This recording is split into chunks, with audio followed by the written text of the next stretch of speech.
duše cítili co isté. Predstav si, kúpim ti krajinu, takú, čo nevymeníš za inú.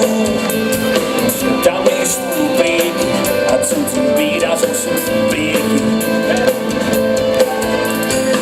Túžim ti vraviť z mosta do prostá, tak ako v našom meste starosta. Hlavy by sme mali čisté a duše cítili co isté.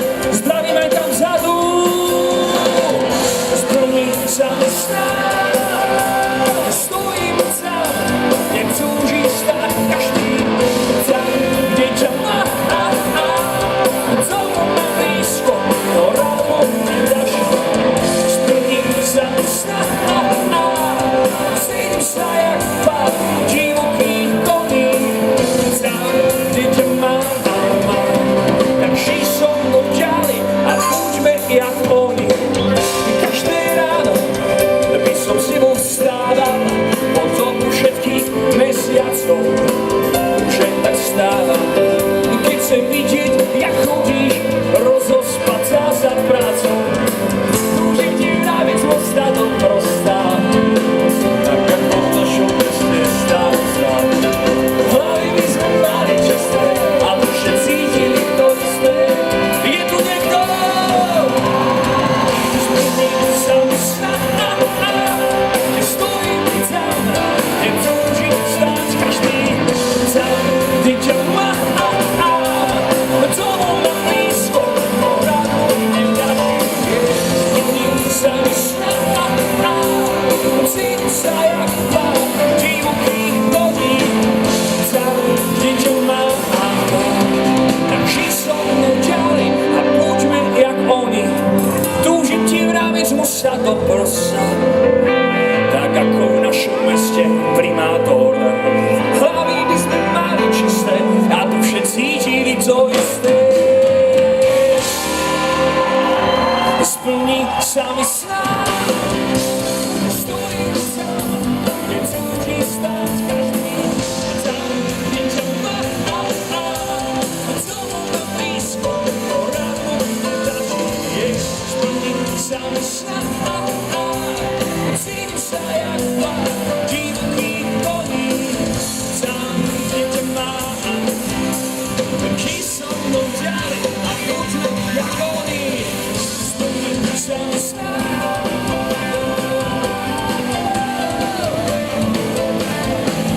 Tam, kde ťa mám. Tak žij so mnou ďalej a buďme jak oni.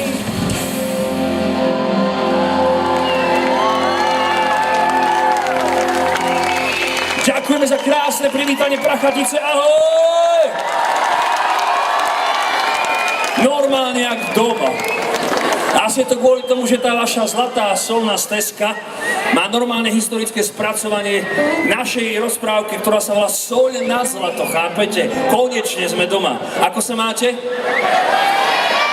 Kontrolná otázka. Hrali sme už niekedy v Prachaticích? Ne?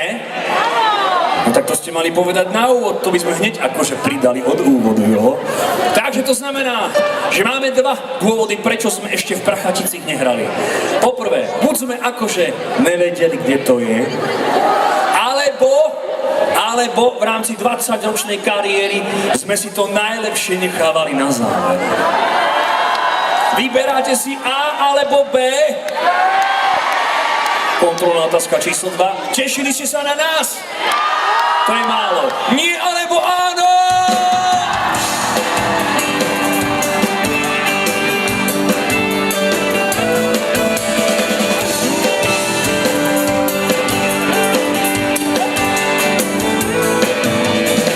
Povedz mi prosím, dokedy mám čakať, kým povieš mi svoje.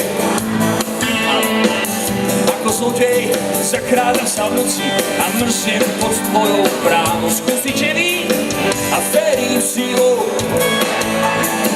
A vím, že počúvaš moju spoveď, tak tvou bránu lepo rozbijem. Ja nechcem nič, len tvoju odpoveď. Poznáš ten pocit, byť muž ochladený, čaká kvôli žene do rána. Jasné, že nie, to ste vy ženy, ste chladné a pevnejšie ako za bránu. A verím v sílu a vím, že počúvaš, tak od svojou bránou lebo rozbijem. Chcem môžu spievať prachatice, raz príde čas. Ja viem, že sa dočká a ty povieš áno, spravím ťa šťastnou. A dnes večer nie, ja prídem za ráno, tak odpovedz, prosím, ideme spolu. Nie. Otázka, čo by obligátna. Sú tu dnes večer nejakí mužskí? Otázka života. Sú tu dnes večer nejaké dievčatá? Tak si to predstav, že vyleziem hore a naše telá splinú v jednom. Čo majú potom, že sú vaši doma, mne je teraz všetko jedno. A verím si ho a viem, že počúvaš moju spoveď, tak od svojou bránou lebo rozbijem. Ja nechceš len tvoju odpoveď. Raz príde čas, kedy budeš ma ľúbiť. Ja viem, že sa dočká a ty povieš áno, spravím ťa šťastnou, to ti viem sľúbiť. A dnes večer nie, ja prídem za ráno, tak povedz prosím. Raz príde čas, kedy budeš ma ľúbiť. Ja viem, že sa dočká a ty povieš áno, spravím ťa šťastnou, to ti viem sľúbiť. A dnes večer nie, ja prídem za ráno, tak povedz prosím. Dámy a páni, toto je náš Zulík.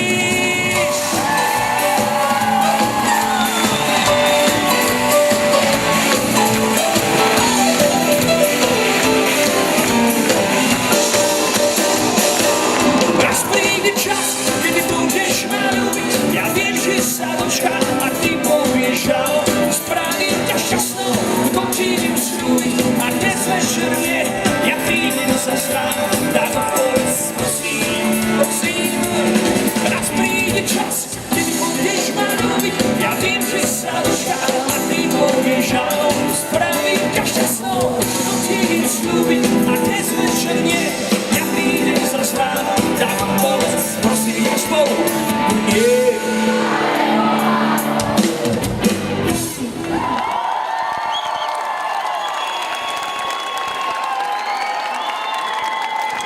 Ďakujeme krásne. Vážení a milí, aby nebolo, že len prídeme do Prachatic, zahráme koncert, zoberieme honorár a ideme domov. Ne, my sme si pozreli, pre koho hráme a tak sme zistili, že prvá zmienka o Prachaticích je z 11. storočí, chápete to?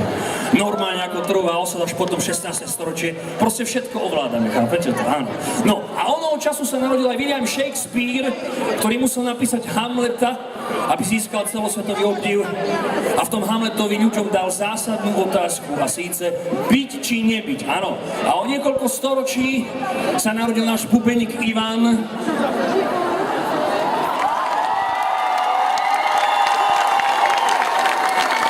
Evidentne je jasné, že Ivan je viac ako bubeník, je mysliteľ. Napísal pesničku Život, kde nedávno nastolil ďalšiu zásadnú otázku pre ľudstvo a pýta sa, že život je, či nie je pridlhý na jednu lásku. Na túto otázku si musíme odpovedať každý sám, vážený. Život. A dúfal som, že som iný, že nikdy nezláka ma vôňa inej ženy. Bože, aký naivný som bol, zožiera ma pocit viny. Neviem sa strániť v tejto zmeny. Pred očami stráca náš spoločný stôl. Skúste s nami, poďme. Život je pridlhý na jednu lásku. Na lásku bez omylov a chýb. Tak prosím, povedz nám zás, či mi odpustíš a či mám ísť. Pravela si, že si iná, že nikdy nezláka ťa šarm inej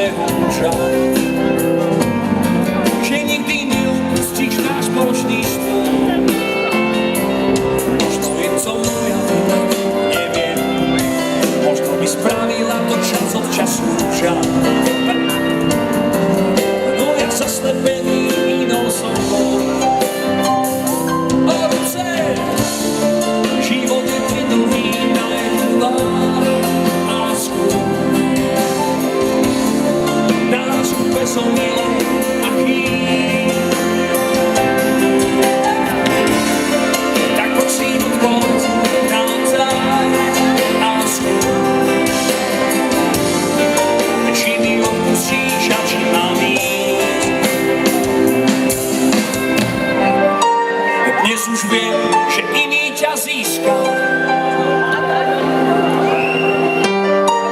A to zráža ma na kolená.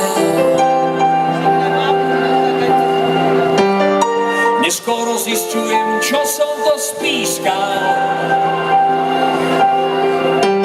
Mal som vedieť, že si bola vyvolená. Život je pridlžená a nás bezomila a chýba. Tak prosím odpoveď na otca a skôr.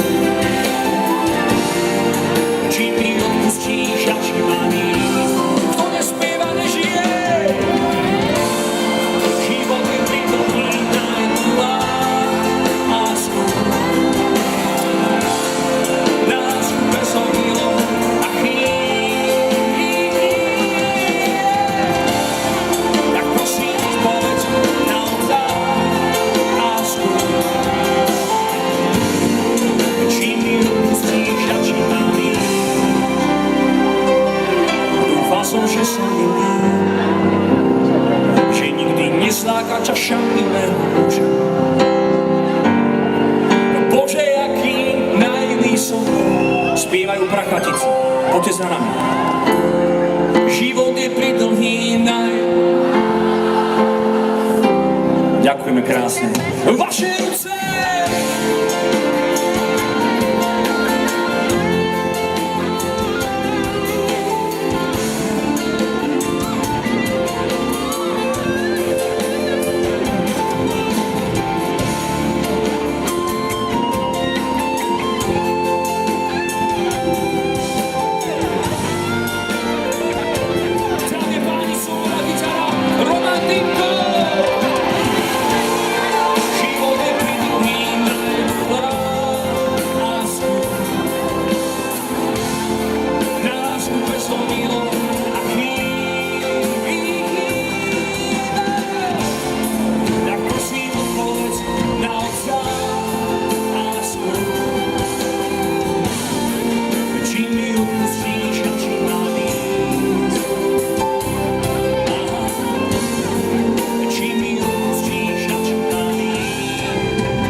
Ďakujeme krásne.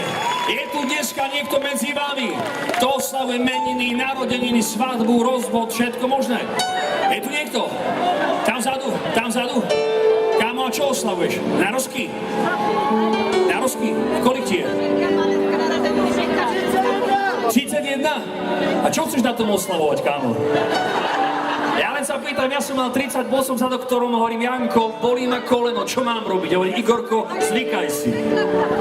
Ale vybavené, hráme pre teba. Je tu ešte niekto, kto si chce nechať zahrať piesň od kapely No Name? Jo?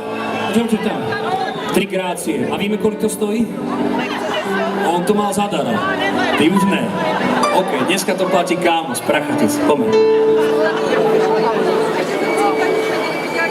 Pýtal som sa listov stromov, ako dlho rastú. Vraj tak dlho, ako ľudia, pýtam a ja zastú.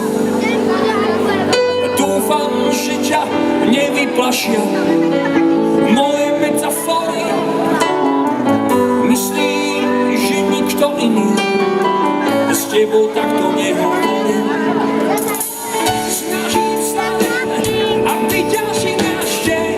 Nebol o tom isto. A to je dôvod, prečo ľudí prirovnáva k listom. Domnievam sa,